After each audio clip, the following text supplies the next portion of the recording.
Gaur gamelu motzin, Hollow Knight Silksong. txutxumutxuak. Joko 2019 aurkeztu zen. Ta ordu ezkeoztik notizirik ez.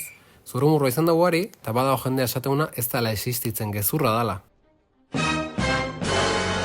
Zertatu hauain, William Pellen garatzaileak bere Twitterreko profileko argazki aldatu dula, eta tarta bat jarri dula. Nola tarta bat? Nunbait, tarta horren errezeta 2008ko apirilean 2an argitaratu zuen. Eta zer dago 2025ko apirilean 2an?